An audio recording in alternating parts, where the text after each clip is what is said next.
Here's to you, dear listeners, and welcome back to another episode of Metal Gear Monday's Revengeance. Now, it's starting to feel a little haunted in the hallways of MGM as we continue our Halloween mini-season, which we'll be releasing in addition to our regularly scheduled programming. I'm your host, Warren Minix, and with me, as always, are my two co-hosts, our station commander of U.S. Outpost 31, Mr. Chris Hampton. How we doing, bud? What's up? How's it going? Always ready to go. Has anyone seen Baguette? Oh, yeah. Is Baguette okay? Oh, no. And of course... Wait, stop the podcast. No.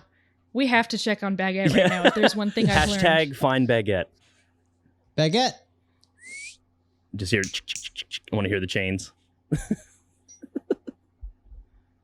Uh-oh. I see him. Do you see the Twizzlers coming out? No, he's right here. And of course... Twizzlers. Yeah. There's always the person you want to have as your friend when you're on an Antarctic outpost, the helicopter pilot. Our MacReady herself, Miss Tori Cortez. How we doing? Fuck. You don't have anything to... It's the worst. It's the first week of winter. God damn it. She's got quotes, everybody. I'm liking it. Sometimes I'm on top of this shit. Thank you for making me the MacReady of the intro, by the way. I feel so flattered. Yeah, of course. You're definitely our MacReady. I mean, I wouldn't consider myself the MacReady. Now, we're not alone. I beg to differ, but... Oh, thank you. Well, that was sweet of you. So we're not alone on this journey tonight.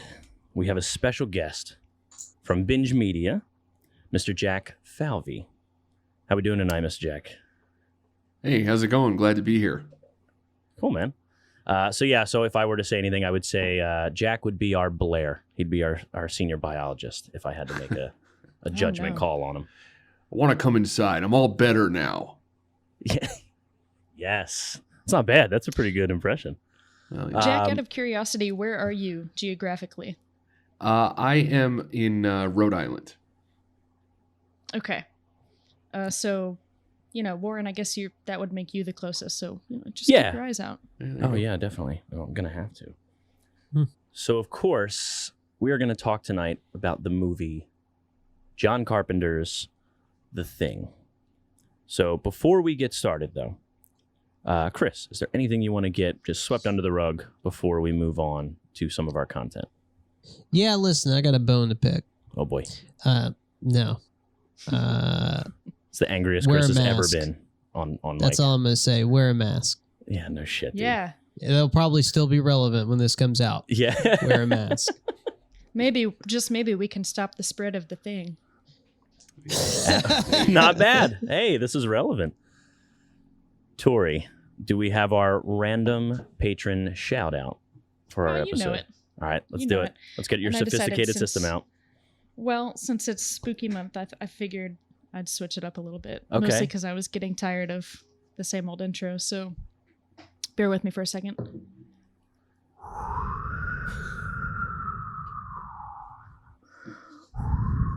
I'm still picking your name out right now. I feel the winds of Antarctica sweeping. It's going to be minus 100 if we don't get this going. Well, wouldn't you know it? It's Mr. Killer Seymour. Hey! Wow. Killer Seymour. Oh boy. Seymour Warren, is a relatively... do you know him? I'm close friends with Mr. Seymour, yes. What is that called? Nepotism. I call nepotism. Hey, even though you it was did me it. who I did didn't pick him. But hey, I got to say, I'm going to give him props. When we did our Discord stream for Oxenfree, we ran 5 hours straight, and it wouldn't have been possible without him basically handling the technical. So I had Gig on the sticks, handling the voice. I was doing commentary / getting beers for everyone, being the guy that already played the game to help if we got stuck on a puzzle or something. And Seymour made sure that everything was running properly so that when I sent it over, it was nice and crisp with proper video and audio quality, because I have no idea how to do that stuff yet. So, Right Jack. on. Thanks, Seymour. Yeah, Seymour, you're the Also- best, dude. Oh, good. Also, 2 seconds before we move on from that, just want to say that Killer Seymour has been with us since August, and yeah, he's been lighting up our Discord channel. Oh, yeah. So Super active. thanks you for might want joining to in on tone the it down there a conversation. bit, Killer Seymour. There we go. Hey, that was out of Chris's mouth, not mine. Don't run in the hallways, kids. Now, Jack, before we get started, and I'll have a little thing before we get going here, but you are from BingeMedia, and that's how I know you. Mhm. We are good friends based on our meeting through BingeMedia. You personally host 2 podcasts, at least from my knowledge over the years of listening, that I would say are consistent. The Mhm. 2 I would like to hear a little bit about, for at least what listeners that are listening to this would know what to expect. You have Movie Homework, and then you also have Wake and Bake with Bob Ross. Sure. So feel free to take a couple minutes, let the listeners know what they would be in store for if they were to chime into either of those podcasts. Yeah, so I'll start with Movie Homework first. So Movie Homework, it's basically this show. We have another show on the network called The Aftertaste, and what The Aftertaste is it's sort of a breakdown of franchises. So Nightmare on Elm Street, Star Wars, whatever it is, and they kind of go movie by movie and they guide you through. And I really liked the format of that. So what I decided to do was take that idea and apply it to something other than a franchise. So Oh, I love that. yeah, so like we'll do a series on, say, a director, an actor, a certain genre, maybe films in the Criterion Collection, whatever that may be, and we sort of take a detailed breakdown of that individual movie. We pull clips, all that kind of stuff. So myself, Alex, and Sierra, who's one of the co-founders of the site, and Chad C., we run that show, and we do a lot with that. And then our other show that I'm really proud of, that's been going for a long time, is called Wake and Bake with Bob Ross. And the idea is myself and my co-host Kupka, we both wake, he bakes, I have an Irish coffee, and we do a commentary of 2 episodes of Bob Ross's The Joy of Painting. And typically it's sort of a potpourri show. We talk about a lot of different things. Sometimes if it's around Christmas time, we'll trade our Christmas ornament stories and, several other topics that we kind of bounce around. And sometimes it's video games. Sometimes it's just hobbyist stuff. Sometimes it's movie poster art. And just generally whatever Cupcake and I happen to have going on in our lives at that time usually pairs pretty well for that show. So yeah, both of those. So, Tori, I see a little highlight there. Thanks, man. Hop on in. Yeah, go ahead. Just before we got too much further into it, I did want to make note real quick. One of my good buddies, Morgan, has really gotten me into watching The X-Files, which, as some of you may know, has been around since the 90s. But oh, yeah.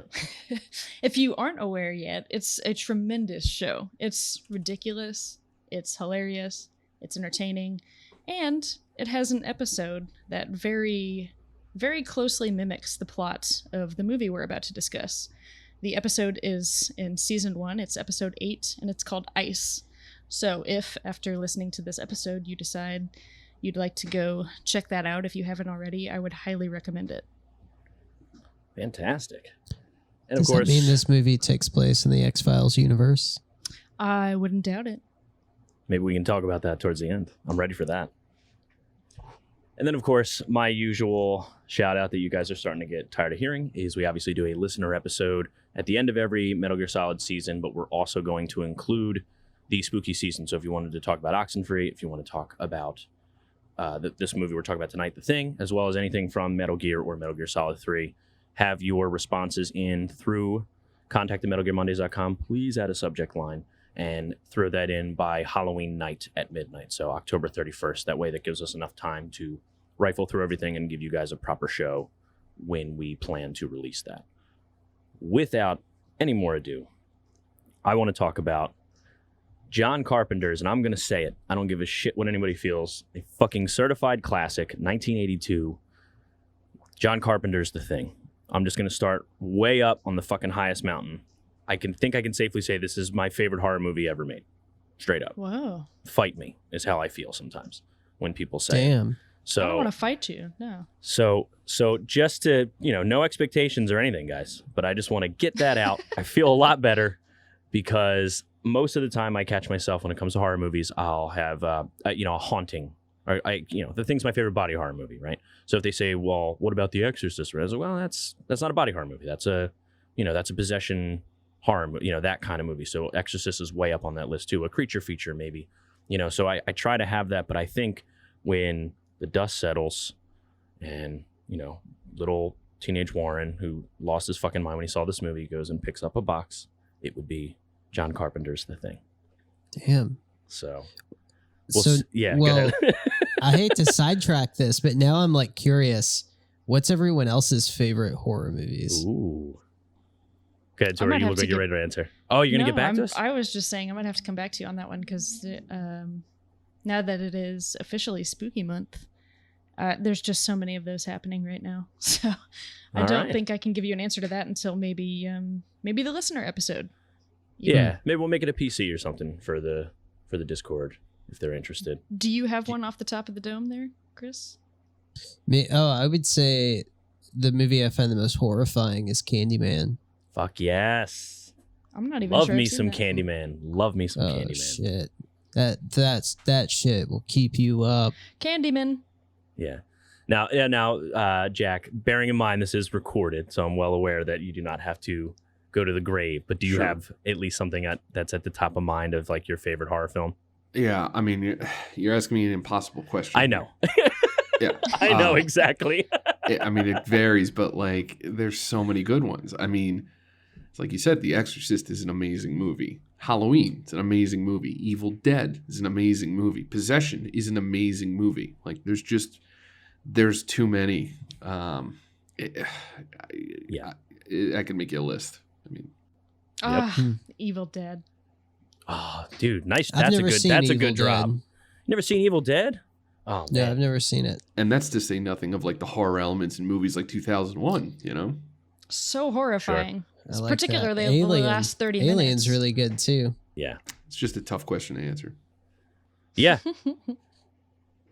Sure. And everything you said was, I think the Sure. latest one you talked about was 84. So, like, Yeah. these are classic films that have clearly stood the test of time for so long. Yeah, they're great for a reason. Cool. All right. So good. Now we got future topics. So And now I'm I've happy. got things to add to my list of things to watch for this month. Shit, Thanks a yeah. lot, everyone. Good. Didn't have enough of those yet. Horror season. Oh, Possession right. is so good. Possession's great. That's like a good drop, Jack. That's like one of those that's kind of, it's great if you know about it. Sometimes it doesn't make it doesn't make the conversation very much. So now, of course, the movie of the hour, John Carpenter's The Thing. 1982 American science fiction horror film directed by Mr. Carpenter himself and written by Bill Lancaster. It is based on the 1938 novella by John Campbell, Who Goes There? And it tells a similar story, of course, of a group of American researchers in Antarctica who encounter this thing, which they consider a parasitic extraterrestrial life form that assimilates and then imitates other organisms. And then, of course, what my favorite theme is as we go through it, the group is overcome by paranoia, which I love the most as far as the filmmaking. And, of course, they're going to bump heads throughout the rest of the film to essentially what is one of the most argued and debated endings in film history, let alone horror film history. First impressions of the film. So what I want to start with is I know when I had reached out to Jack, he and I think have had a conversation about this movie even in passing.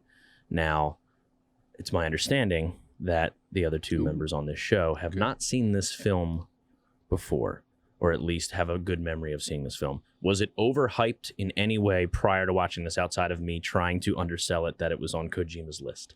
Let me see. I'll start off. I'll say it didn't really feel overhyped. I thought it was good. I thought it was absolutely ridiculous in places. Mm-hmm. But overall, it was a very good movie. I was pleasantly surprised. I watched the trailer for the remake prequel, whatever, Oh boy, because when I was trying to find it on streaming, that's the thing that popped up. of course. Jack- And I Jack's was like, just shaking his is head this vehemently. like, is this a remake? Because if it was a remake, I was thinking, oh, I'll just watch this instead of the I would have thing. been very upset. The With you. I would have original. been very upset with you, Chris, if you did. And then like ghosted in on the show as like a funny joke. But I watched the trailer. Yeah, man, it's not. It doesn't merit a watch unless you It are looked hate really. watching. I saw the trailer and I saw it was like, okay, this is the trailer told me the plot. It's bad. I don't need to see it. Beautiful. What about you, Tori? Was it overhyped at all? I tried to like keep it real low to the ground. No, I don't think it was overhyped. As I told you before our official recording, I recalled about, 20, 30 minutes in that I had, in fact, seen at least part of this movie before. And, it brought back some some memories that I thought were long gone. So I would say that in and of itself made it an effective movie for me, that I could, I don't know, that I could have seen it and forgotten until those memories were unearthed again by watching it again. Well, this movie has like 10 scenes that make the top 10, classic horror film. Like it just had, every time they make a choice, it's going to be on the list, in my opinion. So what's funny is, before we had really moved into the story, this movie was not considered a success, nor was it even considered a critical success. It was, I guess, before its time, or just sort of beside itself. The expectations were put in the wrong place. I mean, it went up against E.T. in the same year, so it already was sort of set up for failure, hindsight 2020.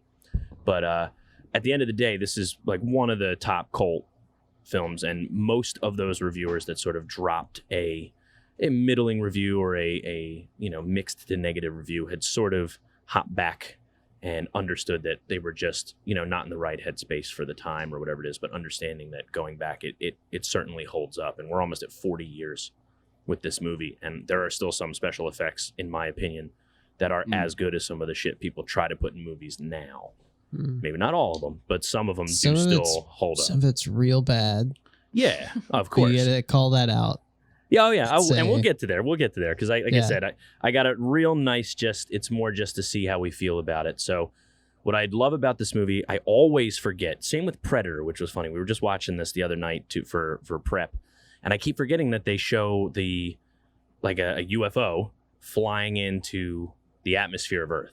It's always just dropped in the beginning, just like Predator. Nobody remembers that happens. They just always remember Arnold and Dylan, all that shit. So they drop it off, they go there, and we start the movie is right off, barely any dialogue for the first several minutes, and you have two Norwegian researchers flying a helicopter, shooting a dog, and the dog is just sort of running through. And they're doing their best, they're dropping grenades, they make their way to our U.S. Outpost 31, where we are going to meet our cast of characters, and it turns into... What I do love is they're speaking in Norwegian, so we don't understand that they're basically saying like the dog, get the dog, something like that. And we have basically a little mini shootout, and one of the guys blows up the helicopter, and now they are welcoming the dog, which for first-time viewers, you have no idea why the dog would be something anybody's shooting after. What is the deal there? Mm-hmm. And with moving forward, I think going back, I do love even on Movie Homework, Jack, You guys did Smoking Aces for the 2007 thing. I do love let's learn all the characters for the first act of this film, right?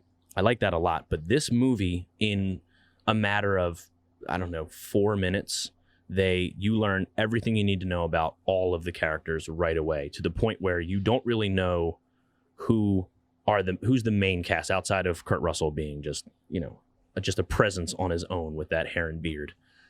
But I love it. You meet Windows, you meet Blair, you meet Bennings, you meet Clark, they're all in there. And then you just have the commander, Gary, and he's the one that shoots the guy in the head. So he's sort of established dominance, but you get to meet everybody. You have Knowles. He's on his, he's roller skating through. So he's talking about, cooking for the night, and you get a really solid camaraderie without having to do the whole hey, Knowles, you're the cook, right? They don't have to do that. They just sort of have everything in front of you. It's a lot of show don't tell, and it really makes me believe that these guys have been sitting and fucking waiting for a week to get any sort of contact with anyone, and they have no fucking clue what's going on. And there's been storms raging, sort of affecting their way to communicate or the way to get off of the post to reach civilization or do whatever they have to do. And I love just that opening piece. Again, outside of, there's really not as much dialogue as people remember in that first 20 minutes. I mean, it's the first 10 minutes, I think, has 4 lines across the whole thing. And I just love, I can safely say, and we can talk about this, but this is the best setting for a horror movie ever, in my opinion. An abandoned Antarctic outpost. There's no way in or out due to Mother Nature or one guy that can fly the plane, right? Well, I can certainly see why Kojima was so taken with it. I mean, you guys saw the direct influence for Metal Gear Solid 1's base. It's Shadow Moses. Right? It's just Shadow Moses. Absolutely. Yeah, absolutely. But I love it. And as far as a setting, and I think the cast of characters, you don't know. There's some big names in there, but for 1982, maybe not. So obviously, I think the one that would stand out the most would be Wilford Brimley. I think he's the one that would be like, even Keith David was still, barely Keith David as far as his premiere as an I actor. recognize Wilford Brimley from those diabetes commercials. I know, and that's the problem is a lot of people will watch this movie and just be like, "Oh, that's the diabetes guy." I'm like, "Fucking watch the movie, man. He's got some lines in here.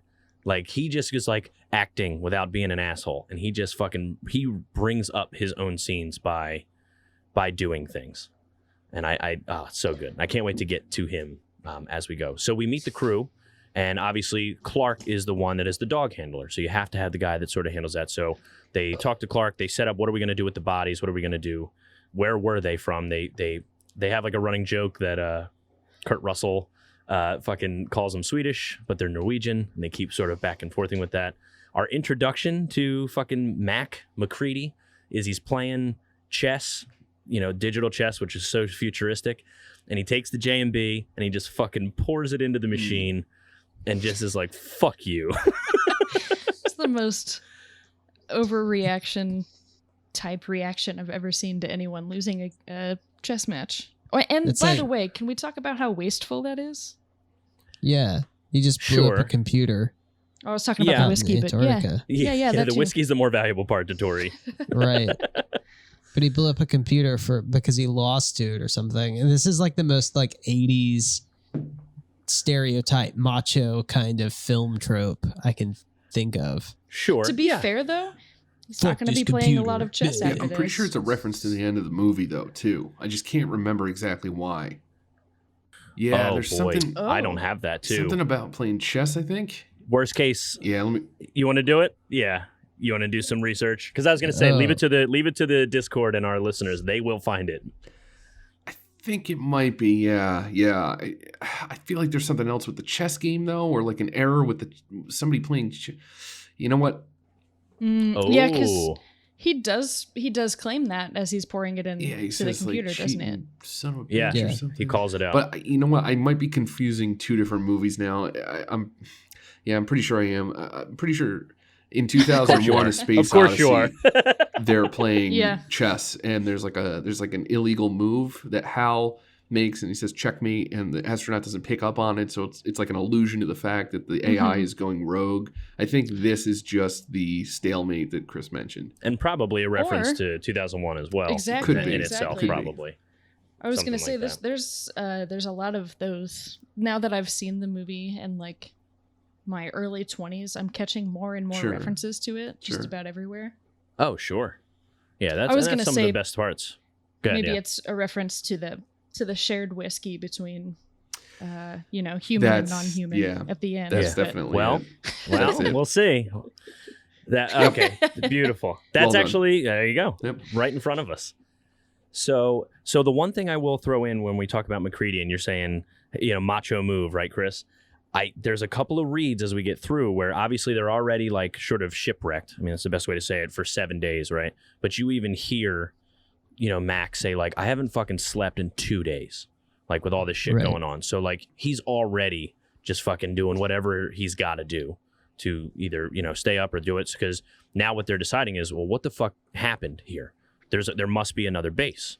So I love that they're smart people, right? So they're scientists, they're biologists, they're engineers, right? They're not just doing, I'm going to go, check the noise out. I'm going to go up the stairs instead of out the front door. They're trying to do, well, what were they going after? Let's go check it out. We can't send everybody, but we'll send more than one person, right, to go check it out. We got to review the find. They go and find the Norwegian base, and they find that big vat, right, that cutout of the ice, which I think is a fucking awesome prop. Like, it just looks so fucking cool in that room. Them looking over it, like, what the hell happened here? They sort of check maps, right? They find out that, okay, they must have been, they have video of, they're doing a dig here, or they're trying to find something that's at this particular coordinate. They go over, and it's basically the fucking Millennium Falcon. It's basically like this, this giant spaceship sitting in the middle of an ice block, and you can see that they cut out this block of ice. And almost immediately, Mac is just like, well, I guess what it looks like to me is whatever was here, collapsed, froze over. They dug it up, and I don't know about you, but maybe it's not dead, right? Then they walk out and they see what I think is a fucking amazing creature design, as far as just that scorched body, but they realize the whole base has been torched. They're barely finding anything to sort of give them an inkling of what the fuck happened here. And they find this, it basically looks like two people fused together at the face, and then just sort of really extraterrestrial looking creature fucking shit. And they decide to take it back to their base to study it, because this may be the biggest find ever. As far as a, act one, let's get shit going. I don't know about you, but I think that fucking fused creature look still holds up today, in my opinion. Obviously, after it's supposed to be burnt, it's supposed to be this, but I think there is some shit in, Chris, if you had watched 2011's The Thing, nothing in that movie holds up to just this first introduction of this fucking creature. And that's just not even, I don't even have to take a stance. That's just understood. I like the pacing of it. Yes. It's really good and slow. It kind of creeps on you, and I do like that. The face on this creature, though, reminded me of something from The Wall. Sure. Okay. Yeah, I can see what you mean by that. But I don't know, man. Just the teeth. The teeth are different sizes, and the way they're bent up. It just looks like it wasn't turned into that. It was, being created. It looks like it was mid whatever, right? Yeah, Right. I really appreciated that as the first kind of glimpse into what kind of fuckery the Thing is going to get into in this movie. And I liked, as you were saying, Warren, that it looks like it's mid transition there. So, and correct me if I'm wrong, they found this corpse, I guess, in a burn pile, right? Yes. So, I'm just imagining then, based off of that, this is, mid turning into whatever it's going to turn into. And the fact that it stopped right there to show you two distinct faces, I really thought that was pretty cool. That was a cool effect. It really sets a bar of what, a true what the fuck is going to happen in the rest of this movie, in my opinion. Especially a 12-year-old Warren was like, I've never seen anything like this in my life. And that's, I think, still true to this day, because anything that does this is referencing The Thing or using that as their influence to create their creature or whatever. Mm-hmm. So now we bring them back. We are back at the base, our base, the U.S. base, and we now have everybody sort of sees what the hell's going on. Clark takes the dog back into the kennel. I love, again, smart people, right? Wilford Brimley is doing, I guess, an autopsy, just trying to understand. He's saying, we have intact organs in here. So something is going on. This is not, this should be ruined from inside and out based on this trauma that this thing has gone through. So now they're starting to understand what the fuck is happening here. And we get to one of the grossest scenes, especially what a great fucking just body horror. The dog, our baby boy, which I do love. I saw your note. I love the idea of Superstitious playing in the hallways, and I love just those long takes of the hallway. How many doors are in the room, the outside, you just see some of the wind flags going, and you see, okay, I got two shacks to the right, a shack to the left, the helicopter's covered in the middle, just really good establishing shots of just understanding this is it. We're not going to be running from town and calling the police. We're going to be in that bunker or in this building or flying the helicopter. That's it. Right. That's what we're going to do if we're doing anything else in the rest of this movie. And I will and of say course, that yeah, go ahead. I noted that song playing, not because I thought it was particularly effective. It's a little bit on the nose, but I think that's what added to the charm of this to me. I think if you were paying attention, at this point that the dog is suspicious. And there's going to be some trouble afoot simply because there was a Swede. My bad. No, Norwegian. No, I'm just fucking around. You're macking. Namely because I'm macking. Is that what you said? Oh yeah, you're macking. Namely because we have a Norwegian ready to kill this dog for seemingly no reason. So if you're any kind of horror movie watcher, that there's something up with the dog, right? Right. And so I don't think that the song Superstitious was needed. I think it was a little hand-holdy, but it did make me chuckle a little bit. Agreed. It is timely, and I do love they do treat it as a moment of, it's like another way, like Fuchs comes in, is like, can you turn that racket down? And All's just like, oh yeah, no problem, and just fucking ignores him and goes right back to what he's doing. Like, it's just super non-moments that they turn into moments for some of these people of like, all right, I'm on Nall's side, fuck the scientist, right? This guy just wants to get his work done. Yeah, Nall's is great. So now we get to the kennel. And I do love the dog walks in. So I had made a joke when we were watching it recently, but I was like, some of the fucking best dog acting ever, right? Like the other like 6 or 8 dogs are in there. They're already uneasy as the dog's walking in. Like, and sometimes it's like, oh, it's new blood, right? Like, okay, maybe they're just trying to tough love him because he's going to be a part of the pack. And, you know, he just whimpers a couple times, and then they go to town on this dog. And the visual effects, like I said, we can make fun of it if we want to, because you can sort of see some of the stuff, but I don't know, man, ripping doing a semi pseudo predator look where it just rips open like a fucking lotus and it just starts squirting shit on things and fucking just the stop motion of fucking tentacles and just Twizzlers are flying out of it and just the grossest fucking Twizzlers. It's the tastiest Twizzlers. Yeah, it's so fucking gross, and you just know that whole kennel is fucked. Like, there's no way any dog is getting out of there, right? And the one dog is like clawing at the fence, and you can see him like slowly ripping apart. Like, it's just great tension for non-human characters, which is sort of like a forgotten, it's kind of like a forgotten art though, where like, you know, The Conjuring, everybody fucking loves that. The dog dies in the first day that they're there, right? They just sort of like, they got to get rid of Sadie or whatever, you know, just who cares? It's the 70s, so they don't, pets are, you know, fucking goldfish. But in this, like, they are how they travel. Like, that's a giant problem for them. So we're already there, and they call in, they get everybody, and they sound the alarm, right?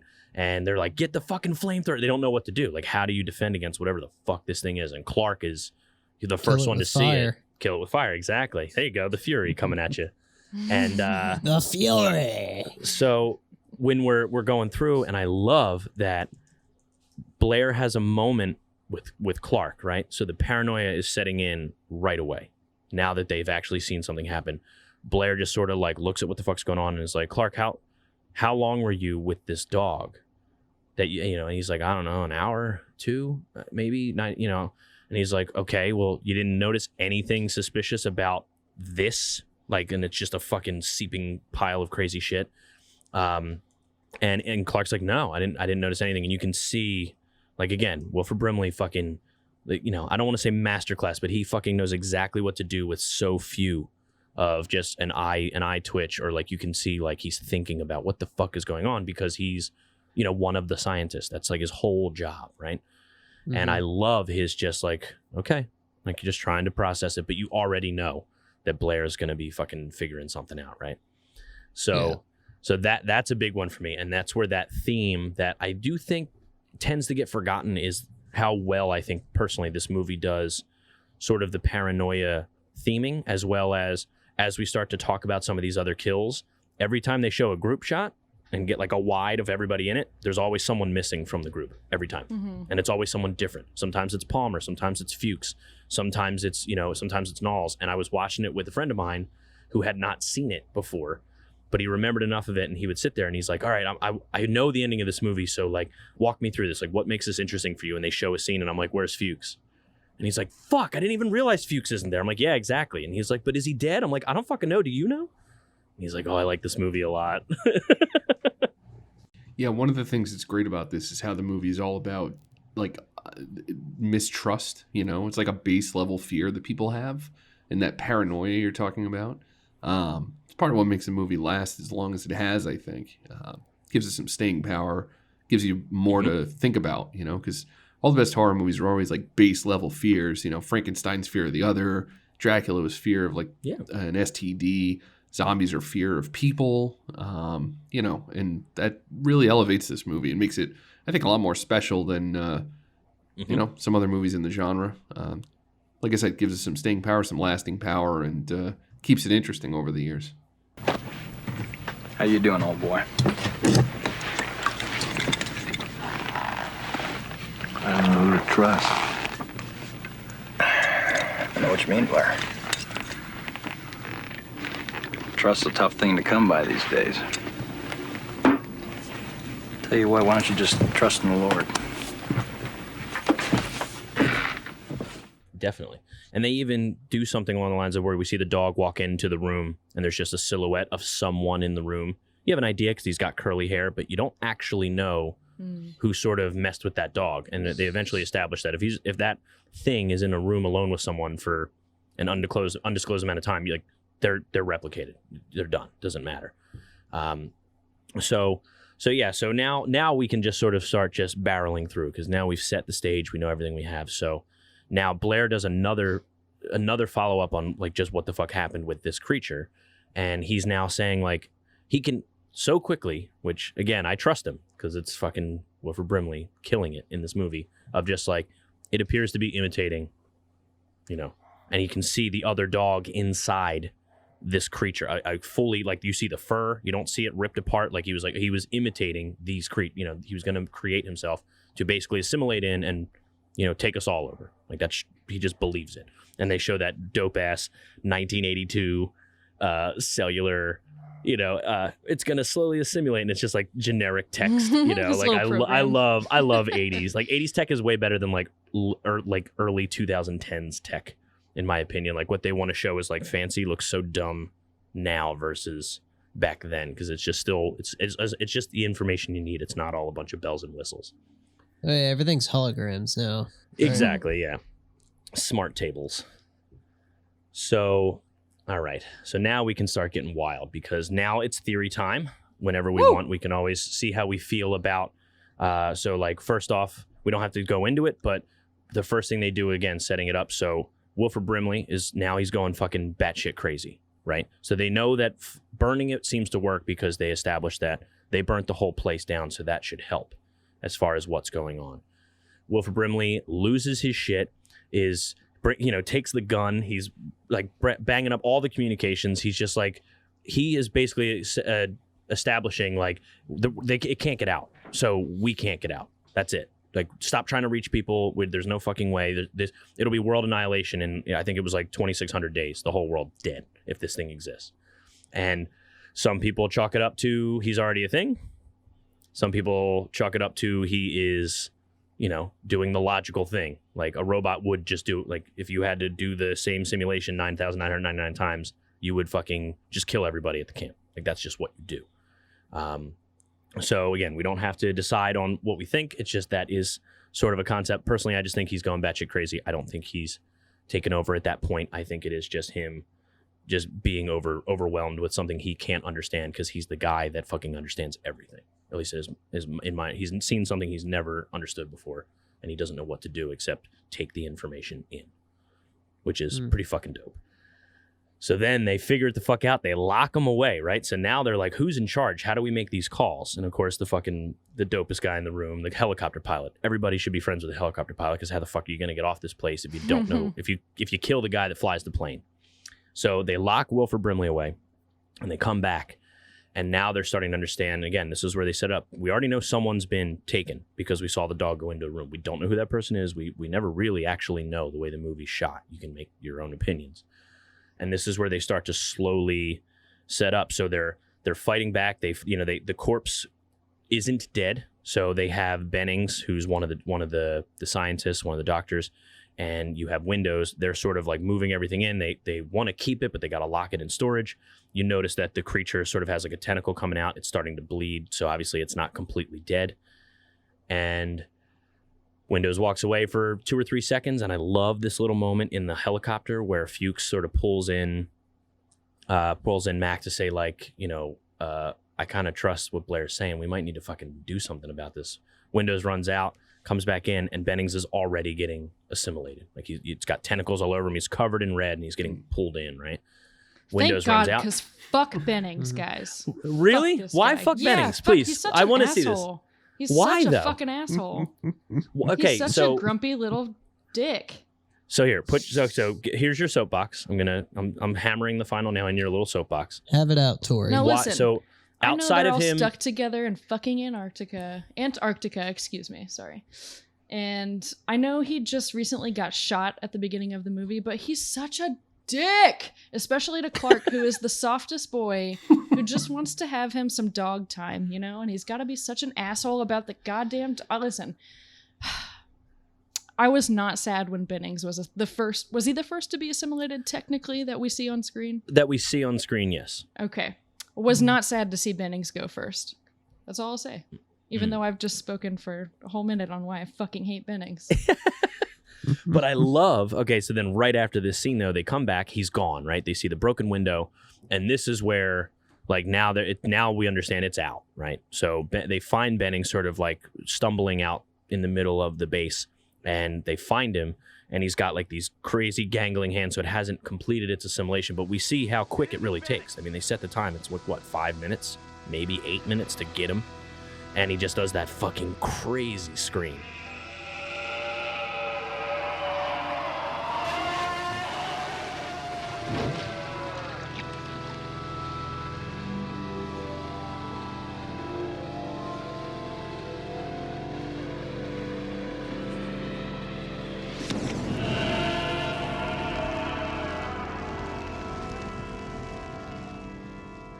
Oh, it's amazing. I was worried. I was like, is he fucking getting more of these? Like, is that what that's doing? Mm-hmm. I didn't know, like, at the time. But I love they just like fucking torch it. We don't even look at it. He just knocks the fucking barrel over and just lights that motherfucker on fire. And Bye, Bennings. they have some amazing fire stunts in this shit too. I love a fucking fire stunt, and they got like 2 or 3 that are like top 10 as far as like if I had to make a list. So yeah, so now we're starting to like, okay, now it could be anybody, right? And I love the watch Clark, watch him close. Like they go to Wilford because they're trying to figure out, okay, we're gonna, you know, we got to start figuring out what the fuck's going on here. Like Blair had a point, but like we got to do something. And the fucking delivery of that is, you know, Jack, you had sort of made a joke about it when we were recording. It was just like, I'm fine now. I'd like to get back inside, you know, and I'm all better now. He's so good. And I just love when he just does the walkout and he just goes, you know, watch Clark, watch him close. And I was like, I believe him. Like, I think he's a human at this point. I'm like, fuck, he's, you know, maybe he noticed something. Yes, but that is what an assimilated being would say. Exactly. To cast suspicion. And we're learning this thing is, you know, very clever as we move forward. So yeah, go ahead. Is it confirmed that anybody who is assimilated, that they actually speak at any point? No. Confirmed, no. The only thing I would say is by the time we get to like the legendary blood scene, it has to be Palmer or the guy that has the heart attack. I feel bad that his name is Norris, I think his name is. It has to be Palmer or Norris that are assimilated and they have full conversations. And like Palmer constantly goes like, I'm not going out there, or, you know, I'm not doing this, or like, I'm going with Childs. Like, why can't, you know, like they have like a lot of discussion, not a ton, but enough to just, you don't know who it is. The only reason why I personally think it's Palmer as far as theory of who the dog got, but they do sort of show that Norris does not talk much at all. Now, let's not forget the conversation that the dog had in the kennel with the other dogs. I don't think that should be discounted. Yeah. Oh, you're right. There is definitely some sort of. No, I'm just sticking around. Don't take that seriously, Warren. Come on. Oh man, when fucking Blair puts that axe, when you see the axe in the dogs, oh man, fucking brutal. But I think you're right, Jack. If it is, I think that's the predominant reason why people think it's Norris, because he doesn't really say anything. A lot of times he's just standing there. A lot of times he maybe gestures. I don't think he actually says anything. So if I were to like make a push for it, I think it's him. It's just the only thing that makes it odd is his death is a heart attack. So, and we don't know if it's because maybe he already had a faulty heart. So a thing can assimilate a faulty heart and eventually the stress would have just won anyway. So I guess that's up in the air. So as we're starting to fight back again, so now Norris has a heart attack. And they bring him out. They want to take care of him, right? So the doctor's trying to, you know, get the George Clooney heart paddles. He's trying to do the right thing, try to take care of him. And this is where I just thought like, okay, now we're getting fucking in it, right? But they fucking triple down. He fucking goes to defibrillate him. His fucking chest opens up, bites his fucking arms off. Like And his head they start to burn him, but his head is detaching from his body. Green tendrils and like Nickelodeon gack is sort of coming out there, and it's fucking falling down. His like body, the body of the doctor that was taking care of him jumps up. He's fucking got like this big spinal cord with spider legs screaming at him, and they fucking torch it. It's amazing. No one's ever done anything like this, and it never Correct me if I'm wrong, Chris, but this is maybe the part where you were saying,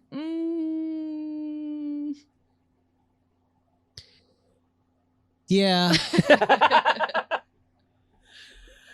Yeah, this is like where I think the blood scene, I was like, okay, you jumped the shark. Oh, no, not It's the like- blood scene. You think the blood scene, like where they're testing? Yeah. Oh, no, we're not. We're almost there. We're That's where almost you. there. That's your moment. You think that? Aw. Oh That's- man, Chris, we're gonna have to talk on Just this like pod. the effects were like, I don't know. all right, about we'll just cut this part. Sorry I asked. No, I'm not cutting. Yeah. Chris is. We're gonna dwell on this, and I want the listeners to dwell on this with him. Yeah. So now it's just to the point where half the team is fucking dead or assimilated or both at this point. So we get to the point where again I'm ready to move into this scene because in my opinion the score is incredible. They're starting to Nightfall's starting to drop. They have that amazing score. Even the though combo. it's winter in the Antarctic region, is that a thing? I guess, but they don't necessarily say it's winter per se. They just say that He storms are does. rolling in. He does at the very beginning first of week the of movie. winter. First week of MacReady. winter. You're right. That's true. But they do mention like, hey, it's -40 standard, drops to -100 if we don't have generators. Shit's happening, and the line of there's a few good lines as we get there, but we are. So now it's to the point where MacReady is just like we have to just go full utilitarianism, right? Like we just have to go like I'm making the calls. You two are going here. You two are going here. We fucking have to. And they're outside after they torch everything that just happened, what we just talked about. And I love the fucking line of, all right, I know I'm human, right? And I know that if all of you were things, you would just kill me. So some of you are human too. So let's fucking figure this out, right? The one doctor has an idea for a blood test. They check. The blood bags are fucking sabotage. Only 2 people really have access to that. So it has to be one of those 2, right? We have no fucking idea. They do all of that. They set it up. Now they're trying to figure out how can we resolve this without the smartest person in the room as far as coming up with the test. So Fuchs is the one that is, he's saying, well, maybe we should eat from cans. We have to do something, we have to be smart about this. If we're going to stay out the night or the week or whatever it is. And they come up with the test. And I got to say, Chris, this might be like an all-timer scene of just the tension of they're cutting everybody. Of course, Windows does a terrible job of cutting, like how cuts their thumbs. It's a little silly, but they make all this stuff. And he basically says like it should react. Like it always defends itself. Whereas blood is blood. It's not an organism moving like once it's out of our body. Whereas when it's from a thing or whatever this is, it does still at a cellular level react and fight back. So he, fires up a copper wire, heats it up, and just tries to attack the blood of each person's sample. And I love in the room that they're doing this. They're they show it, they look at the person. It is a little silly that they kind of like Childs is like, ah. And we're like, yeah, Childs, you're not a thing. You don't have to exhale for us. Like we know that. But catch me up here. Why is this not like, this is like amazing tension in my eyes, Chris. I love every fucking second of this. And the acting is pretty good. So catch me up. So I love this, the build up of the scene I really like because it reminds me of like Poirot, like everybody get in the room and I will solve the mystery. Sure. Oh yeah. And that's like their intent here. But where it jumps the shark for me is the effects. Like, dude, it's 1982, dude. So what about the when effects? the blood catch jumps me out up. of the little petri dish and just like it kind of like screams. Yeah. Like a head crab or something. Yeah, exactly like a head crab. Half-Life. Exactly. Yeah, that shit was hilarious. Okay. Did it took you out of the scene though, or just like, Yeah, all right, it it's totally- 82? I was like, okay, this isn't like serious, but like the tension was really I think the tension was really good up to that point, and then the effects was just like, Oh, man. that's weird. I don't even notice that. I'm so engaged. I'm so enthralled with what's happening. And then you fucking find out it's Palmer. And Palmer has been around. Palmer's never been by himself ever. So he's been potentially since the beginning, which a lot of people theorize that Palmer was the one in the room. And he's been the one fucking, sneaking off and taking care of people, which is how Blair would have gotten tackled at that point. So now he's got some dope ass fucking Raiders of the Lost Ark shit going on, where he's a fucking wax candle practically and just fucking melting in the blood. He's just trying to rip out of him. He fucking opens up and just fucking two like big giant jaws go over windows and just oh man, he's lifting him up in the background, smacking the ceiling, and there's the other men are tied to a couch, like they can't even move because they're supposed to be getting tested. It's so good. You could, like, at least you show that Kurt Russell, it's not like the shotgun's out of bullets or some bullshit. Like, he's trying to figure out, like, Windows isn't the guy that should be holding a flamethrower. Like, Windows is the fucking comms guy. He's the guy in the chair. He's not the guy that should be the action hero. So when you see that he isn't using his equipment, Kurt Russell uses, he's trying to shake it up. It's just not burning like it should. He kills it. They move forward. They continue the scene where they check Childs, they check Knowles, and they check Gary. And Gary's fucking delivery of that line where he's the last one checked, and he's like, I think we've gone through enough, and I'd really like to stop being tied to this fucking cow. It's so good. It's so believable though. I love it. It's so well made. And like I said, as far as tension, sorry, Warren, we gotta cue that here. I know you gentlemen have been through a lot. But when you find the time, I'd rather not spend the rest of this winter tied to this fucking couch! Oh, yeah. We'll definitely get that in. I love that line. Oh, it's so good. So now we're getting to the point where they go to test Blair. Blair's gone. Blair dug underground and has been building a fucking ship to get off this rock, basically. So they make the intent. They're going to burn everything down. That we got to get rid of it. Blair's down there. And I love the line of, all right, we got to find the generator. Let's get it going. And I believe it's Gary. And Gary's like, the generator's gone. And he's like, all right, we'll power it back up. He's like, no, the generator's gone. Like, I'm assuming he put the generator in the ship that he was going to fly or whatever it was. But we're underneath, right? We're underneath everything. And again, I love just like the lights go out. There's just the boom, boom. Just a real subtle score. You hear the wind. They show how little you can see. They have flares that they're using to maybe do it. They do say that when Fuchs gets taken over, they don't realize he ran out, but was he chasing something? So they're hoping that he lit himself on fire to stop him from fully assimilating, which is pretty heroic. You get down to the last few guys. We have some pretty dope action stuff. I do love, like, Wilford Brimley stabbing people is pretty fucking cool. I never thought I would see that in a movie. And I love a lot of that stuff. Long story short, we break it down, right? We are getting through some of these final set pieces, and Childs has been gone for 10, 15 minutes of the movie. They see him run off, and someone's like, I think I saw Childs. He's saying he went off because he thought he saw Blair. That happens so many times in the movie where people are supposed to be manning their post and they're trying to do something, but again, it's not because they're dumb. It's because they're trying to do the right thing, because his intent was to stay at the door. Like, I remember my buddy was like, so where's Childs? And I'm like, no, Childs is staying, because what Mac said was, if anybody comes back, if it's Blair without us, kill him.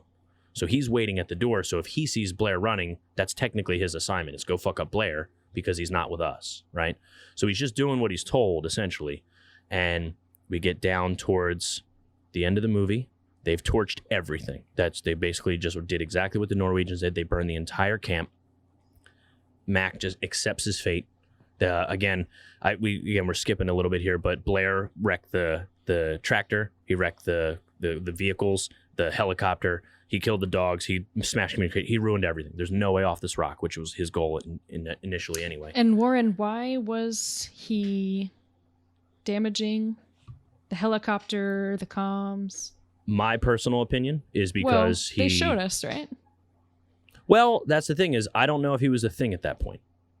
I think that he was. I think his brain was, we have to fucking we're not, if we get out of this, the thing's going to get out too. So we're not leaving this rock. Nobody should find this place. We have no comms. I want it to just rot and die here, in my opinion, because that's what they show. He writes it in the book, right? He's doing a lot of research. He's got like pages already in his little journal about everything. So I think that personally. But yeah, him becoming a thing is not surprising because he obviously broke out. And that's the thing though, right? So he would have been a thing when he said, you know, I'm fine now. I'm better. I want to get back. Or, you know, watch Clark, like he's already trying to set up all this crazy shit, right? Oh, right, Clark. Poor Clark. Clark gets shot in the head because he tries to defend himself, right? And it's a pretty good moment. Sweet dog when boy, Clark. they show that the blood wasn't infected per se, and basically they're like, you're a murderer now. And Kurt Russell already knew they're not getting out, so he doesn't fucking give it. He knew he was defending himself. And honestly, I do side with Mac. You shouldn't fucking kill Mac in that situation, Clark. I think you're a little distracted, my dude. Everybody's a little distracted, Warren. Yeah. So everything is fucked. Everything's burning to the ground. Everything is fucked. Absolutely, exactly. They have Mac sitting, you know, he's just sort of resting by, you know, a section that they burned off, but it's just, you know, able to stay warm a little bit because they lit the fires. And Childs comes back out of nowhere. And, you know, I love the moment of just, where were you, Childs? I went off to get Blair. I thought I saw him run off. You know, what happened here? Like, just trying to catch up. And they basically have a moment of like, hey, you know, maybe you're a thing. Maybe I'm a thing. Who knows? Like, they're both just accepting their fate, right? And they just sort of laugh it off. Max got the bottle of J&B, passes it over to Childs. Childs has a sip, puts it down. Mac has like this sort of asserting grin where he's just sort of like making a little, you know, I got you kind of a thing, maybe. And the film ends on the two gentlemen basically waiting for death in the cold. And one of the most ambiguous endings that actually requires my attention. So as far as Binge is concerned, Jack, there's a member on Binge, Pete. Pete is a guy that is like, just tell me the fucking movie. Tell me the story you want me to tell. Don't leave it to my interpretation. I don't give a shit. Like, I'm paying to see your movie. Tell me the fucking story. This is one of the best circumstances, in my opinion, of what the fuck happened. It's the whole movie sets it up properly, and it ends on who do you think, right? Who was the thing? Do you side with Mac? Do you think it was neither of them? Do you think it was Childs, right? How do we feel about the ending? Tori, who do you think was either one of them the thing? Was, you know, state your case. I'll just say what I wrote down here. I don't care. I don't really care which one of them it is. I kind of take non-thing Blair's stance, and I tried to think if I was in that position. Yeah, this is a shitty situation, but I think the best result is that nobody makes it out of here alive. So to me, at the end of the movie, doesn't fucking matter. All right, I like that. So I didn't venture any further than that. Maybe that's the simpleton in me when watching that's movies. Okay. But trust me, that's what a lot of people did in 1982 as well. So you're not in the minority there. Chris, what about you, man? How did you feel about this ending? How did you feel about how it was told, and you know how you're sitting on it? Did it resonate with you? Well, I mean, yeah, I liked the ending. I thought, you know, it was a good mystery, and part of what I thought made it a good movie was so engaging. You were participating in the mystery along the way and trying to figure it out in your head, like, well, who's been assimilated and so on. But my money was on MacReady. Okay. Assimilated at the end. State your case. Well, you don't need a ton, but yeah, catch me up. So it makes the most sense. Like, he was the pilot, right? Okay. So you think he was the thing, or you think he was a human? Well, I think like he was assimilated because the thing identified him as the pilot. As the most successful way chance to get out. Getting out. Okay. But also, like, if the pilot was assimilated, then no one else could get off right? Sure. Yeah. So it would increase his chances of survival. Some fifth dimension shit. Thinking Although very chess of him. my post-movie theory discussion with my lady and I, we watched this together, and it was both of our first times watching it, was if the thing could just turn into anything, like a dog, for example, and do dog things, why wouldn't it just turn into a penguin or a fish and swim away and then rejoin some society somewhere and then like start assimilating somewhere off the coast of like Brazil, right? So And spread that way. Jack, I'm sure we're going to say the same thing. So here, feel free, hop in. I think that, this movie requires a lot of suspension of disbelief, right? And I think the thing can only imitate things that it comes across. So, trace this out. Spaceship lands on Earth, it lands into some ice, it looks like, might have started assimilating with some of the people, the dog, but like maybe it didn't come across, say, a penguin or a polar bear or any of these things that you're describing. Might be a way to explain that. Again, it requires some suspension of disbelief, but still. So it would need it. It's like a photocopier. Sure. Yeah. But made of flesh. A 3D Well, no. printer. We don't know what it's. photocopier. We don't know it's actual. photocopier. We don't know it's like genetic makeup outside of it already trying to assimilate with humans. We don't know that. Right. That's Yeah. fair. So that's what it sets up. Yeah. It reminds me of a way, like, or in a way of At the Mountains of Madness, Lovecraft. Sure, sure. That's where I didn't know this was its own book. I thought that's where it was kind of pulling inspiration from. Yeah, I mean, Carpenter's definitely a Lovecraft guy. He makes a Lovecraft movie later on called In the Mouth of Madness, so it's definitely influenced by that. Carpenter's work is overall, for sure. Right. Oh, yeah. Oh, love that movie. So, Jack, as far as, again, I know you're on recording, so you do not have, Jack is known for, I don't want to put all the facts in front of you. Where do you sit as far as how do you think the ending was meant to be taken? Yeah, I mean, I'm definitely with Tori on this. I think that when you break it down, it's kind of irrelevant who the thing is at the end. Movie's all about these characters dealing with that sort of level of trust and trying to figure out what's going on. So, Sure. I kind of fall on that side of the fence where I don't even really think about it very often. Having said that, if you look at this movie, to me, I think that there might not actually be any evidence for either one of them being the thing. Which, sure, like, because I don't think that if one of them's the thing, then this situation occurs at the end where the two of them just meet up and wait to die. I mean, if it's only down to the two of them, why would either one wait, Just like assimilate and be done with it. I don't get it. That's my biggest piece of like outside of the who cares is like, yeah, the one who is the thing would just start assimilating the other person who isn't the thing, right? However, I did put some theories in the notes, and the only reason why I say that is because what I loved about the movie is even your Fairweather fans or even people that just really like to dig in on every fucking frame, right? They still, because I side with the two of you as far as, yeah, it doesn't make, the rules have been applied that if you're next to a thing, you're just going to get assimilated. There's nobody else. It's well aware that it's just the two of them. It would just start assimilating. There's no dialogue between them if it was the thing. So that's my biggest push of like, no, they're just going to fucking die together.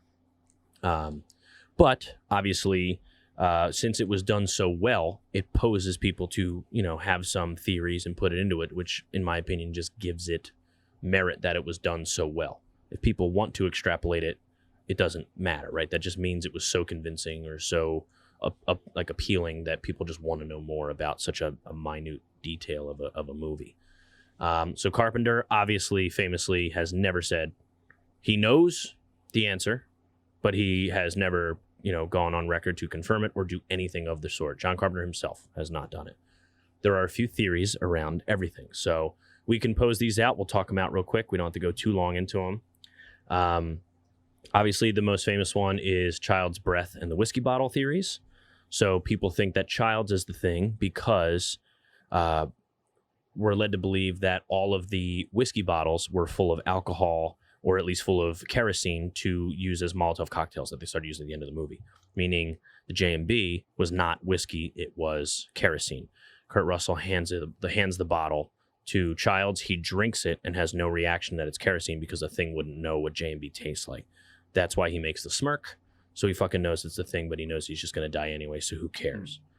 As well as, if you also notice, because we don't know the rules of a thing as far as when it breathes, is there breath, literal carbon dioxide leaving your body and having a smoke cloud. If you look at MacReady, he is a puff of smoke every time he does anything. Childs barely has, a puff of smoke coming out of his mouth. So it leads to believe that Childs is the thing. And that's why, again, Mac makes the little, smirk. Now, the famous one now that I think only came out a couple of years ago, Dean Cundey, who fucking shot the shit out of this movie, the director of cinematography, who he did Jurassic Park, he did like Apollo 13, Escape from New York. He's he's incredibly good at his job and deserves any bit of recognition he needs. He states that if you watch the movie, and I've definitely done it after hearing about this, they made it a point as far as a technique is there's always lights in the eyes of human beings, just because of the way you light the scene and the way things are shot. There has to be light there. They made a specific choice that when a character was definitely defined to be a thing on screen, there is no light in their eye, on purpose. Childs doesn't have a light in his eye at the end of the scene. Now, John Carpenter said that's movie making, doesn't matter. That's not why he's not a thing. It's not defined, so it doesn't matter. But Dean Cundey coming on and saying that made people like fucking lose their shit. Like, oh my God, that's a fucking amazing, like, blink and you miss detail if you're not in the know, right? Which is pretty fucking cool. Like, I think that's, pretty impressive. But Carpenter did say that someone of the two is a thing, but he never said who. But he did say someone is the thing. And that's the same thing in Blade Runner, right? Correct. Yep. Exactly. And he actually referenced the film saying like, oh no, we're not the first one we're not going to be the only one to do this technique. It's a great idea and it should be done more often to draw attention to what you're trying to draw attention to in a film. So I don't have a ton more, but I did want to just make sure, one question I like to ask when I talk movies, because I don't really get to talk movies too much with people, is since we all, at least overall, like the film, or in some cases love the film, who do you think like won the movie? What won you over in the movie? It doesn't have to be an actor. It doesn't have to be it could be whatever you want. What was like that? Damn, if this was missing, maybe this would be an okay movie, not a great movie. If it's okay, Chris, do you have something like that? I tried to have it in the notes to prepare you guys for me asking this question. Yeah. So what do you have? Like, what won the movie for you? Yeah, I think what the movie does the best is pacing out of everything, and the tone of the movie as well. It reminded me of Alien, which is one of my favorite movies. And I feel like the pacing in that movie is done super well. Some of the effects were a little cheesy and did make me laugh, almost like a trauma movie or something. Sure. But it's the 80s, and this is a really good 80s movie. Big time. So I would certainly come back to it, I think. Cool. So Jack, what about you? What won the movie for you? What's like the piece? I mean, for me, it's just the direction. I think this is John Carpenter just at the height of his powers. He makes a lot of choices in this movie that, for me, they're just phenomenal. Yes. He's, the restraint that he shows, the ability to not give out all the information all at once, knowing the fine line, like you said earlier, between confusing the audience and just making them feel off-put, like you said, the wide shots with like a person missing or the different changes of clothing at times. That's a really difficult thing to do, and a lesser director could get their audience confused and not on board with that sort of stuff. But I think that this is, and I absolutely love Halloween, take nothing away from it ever, but I do think that this is John Carpenter's best film. It's just, he puts it all together in a way that's, unique and really high quality. Can't really come up with an argument against it. He makes the musical choices. He did the casting. Just everything here. He's great. I think it's definitely John Carpenter, and his touch is all over this thing. So Tori, what won the movie for you? Or who? I won the movie. Yeah. I won because I watched it. No, I appreciated first and foremost the writing. I thought the characters were believable. I thought the way they were written and the way they were presented helped immerse me enough into this to the point that when shit starts going bad, as Jack was saying, I'm reminded that this is more than just a story about some alien life form. It's about these people who are on a mission and they have no choice but to trust each other. And when they no longer have that luxury, that's when things really start getting iffy. And that's why this will stand out for me. That's why I think I could come back to this, because like Jack was saying, this is something that I would observe probably time and time again and notice new things about interactions between the characters now that I am aware of how it ends. Nice. I like it.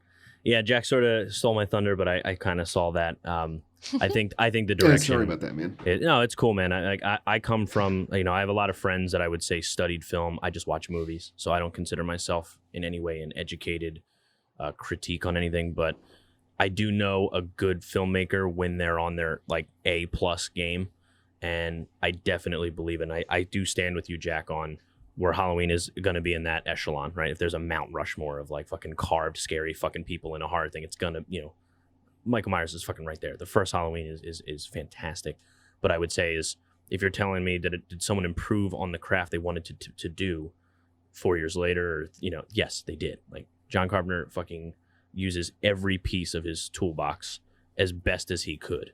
And again, going back once I grew up and I'm like, fuck, man, this is shot really well. Fuck, like this is just, the score is so good. And again, the characters, I'm like, I just fucking remember them wearing similar uniforms or, all that stuff. Like, you don't really pick up on that stuff until you're like trying to pay attention. And this is one of those movies that the more you dig in to like rip it apart, the movie kind of plays you and is like, no, we knew you were going to do this eventually. Like I just feel like he was ahead of his time of like, this merits a rewatch and a, what's going on, a whodunit sort of thing. Like I like that aspect of it a ton. And Carpenter was, like I said, it seems like it was ahead of its time because it wasn't really loved when it first came out. So, one final thing before we start to wrap up. And again, nobody feels like they have to, but I want to ask this question. This is obviously a remake of The Thing from Another World, which is how we adjacently got to this from Kojima's list. Is this the best remake of all time? Tori, what do you think? I can't speak to that because one, I'm not a fan of remakes. Two, I haven't seen the original content or read the original content. I understand this is an adaptation from text too, so I can't give you a straight answer on that. Sorry. It's totally fine. I want to get some try to get some stuff for the listeners to maybe send in. Chris, you think this is the best remake of all time? No. It's definitely not the best Straight remake to the of all point. time. So now, no, do you? no. It's a really good movie for sure, and I would say it's probably one of my favorite horror movies. Yeah, I really like it, but it's certainly not the best remake. I don't think. Dare I ask you what you consider the best remake? Yes, actually, The Waltons. That's such the TV that's such show. a Chris answer. Because I should have saw this. Hear coming. me out on this. Okay. The Waltons is a TV show narrated by the guy who wrote the book that it's based off of. And the book is just an account of his life growing up. So he's narrating a TV show about his own life that's based off of a book that he wrote. That's a pretty logical answer. All right. And I see what you did there. Yeah, it's just like so just neatly wrapped up. I see what you did there. It's beautiful. As in proper Chris fashion, you logicked me to death. So I appreciate Also, that. They talk about Roosevelt a lot. Oh, in it. yeah. Oh, there you it go. is. There And it the New is. Now we Deal. understand So- where Chris comes from here. Jack, a hot take for you. Is this the best remake of all time? Another tough question. I mean, there's so many good remakes. Immediately I think of like The Departed, 12 Monkeys. Man, it has to be in the conversation. Okay. I think it might be. I would say the same. Yeah. I think if you just gun to my head, asked me what was the best remake of all time, that would be my answer. I'd say The Thing. I don't know if I could back it up if I had to keep fighting for it, but I think it's just a perfect evolution of what they wanted to do from the original to take someone, a top, an echelon guy of Carpenter or Craven, like these amazing guys, and Carpenter being able to do it, make it the way he wanted to do it, and be able to do that and give it not to pivot enough to be its own movie and its own theming, because part of Thing from Another World isn't necessarily paranoia and trust, and there's a lot. It's more of a creature thing, right? It's more of a sci-fi piece more than a character study that also has crazy fucking sci-fi shit going on. And I think that's a proper evolution, whereas it's not a shot for shot. It's not a paying homage to the original so much that it's just fucking redoing the original, i.e. the remake of this movie, which is apparently a prequel. Yeah. I think it sits that I would probably, 9 times out of 10, I'd go, yeah, it's the best remake of all time. That's my opinion on it. Yeah, that's the tough part, because all the reasons that you just gave, I would actually put 12 Monkeys and The Departed in the same bucket. Like they do. Yeah. well, it's truth though. Like they do the same things. Like they reinvent in the same ways. I mean, 12 Monkeys is based off of a silent French slideshow, and that's taking that concept to the nth degree. To say nothing of the fact that The Departed is an American remake of I think Korean movie. Setting that in Boston, right. Inspired by the Whitey Bulger scenario and all that stuff. I mean, that's pretty impressive. It's absolutely on par with those for me, though. And there's probably a few I'm forgetting now as well.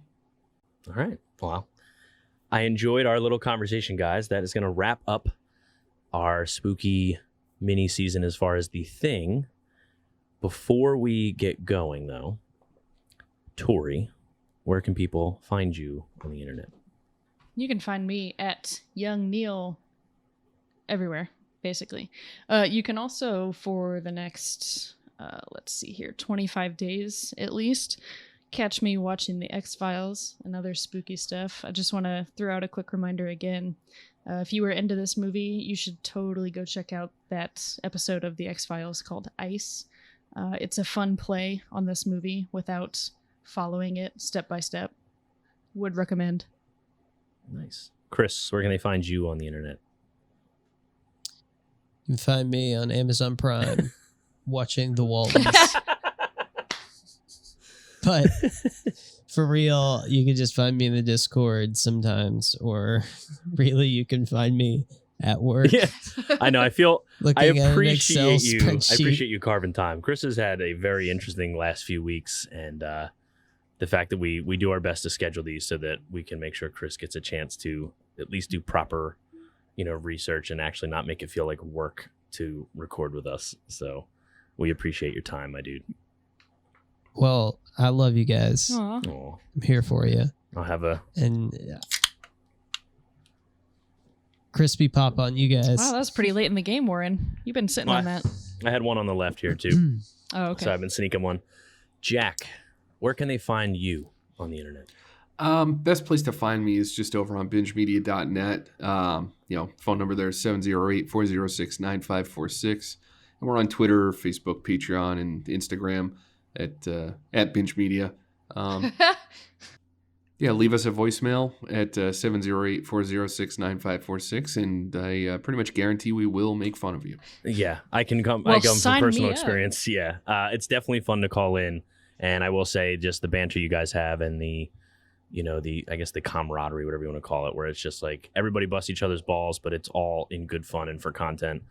And I absolutely love what they do there. I'm one of those guys that call in and get my chops busted often. But as far as I'm concerned, you can Find me at Warren Minix across the board. If you're looking for gamer tags, if that's your thing, I'm Untaggable Gamer. And my band, Spooky Forest, has an album out. You can check us out on Spotify, yada, yada, yada, all the good stuff. Spooky Forest Band.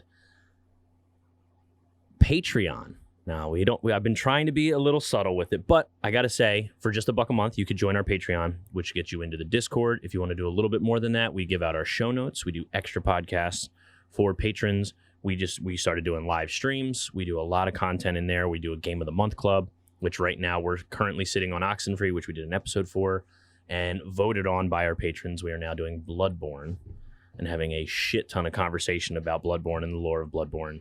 So a lot going on in the Discord. And again, if I would recommend, it's a great way to get in touch with us. Some of the patrons even vote on a topic for us to do for a podcast. We bring it to you. You could even get on the podcast, which we will be doing sometime in the near future based on a reward. So again, I appreciate that. It would be Patreon. We are Metal Gear Mondays. You can go to bit.ly/MGM store, which I love because we have new artwork. Sean Wilkins is the fucking best. I love the cuddly boys that we are that he drew for us. Jack, we'll shoot it in the chat for you. He drew us as like a nice anime style, but we're like sort of like protecting and cuddling each other, and it's got like a Miami Vice sort of color coat as far as the backdrop. It's fucking dope. Sean, you're the man. Man, Jack, you'll get to see it if you hop on into the Discord. You guys, Oh, that's true. Just to help peek behind the curtain. I hope you don't mind me calling you out on this, Jack. But while we were fucking recording this, Nice. got a little notification that we have a new patron. So here's your initial patron shout out, Jack. Thanks for that. Thanks, dude. Oh, dude, and Nate is in there Sure. too, man. We're trying to try to build it. Like sometimes it's overwhelming because we go on some real fucking tangents real quick. But yeah, dude, it's a great time. Feel free to hop in wherever you want. So thanks for the patronage, dude. You're the fucking best. Yeah, of course. No, I like to support my friends. So with that said, everyone, this is the end of our The Thing episode. Trust no one. And What a cool energy to end this on. And I think Right. it's time to let her rip, Jack.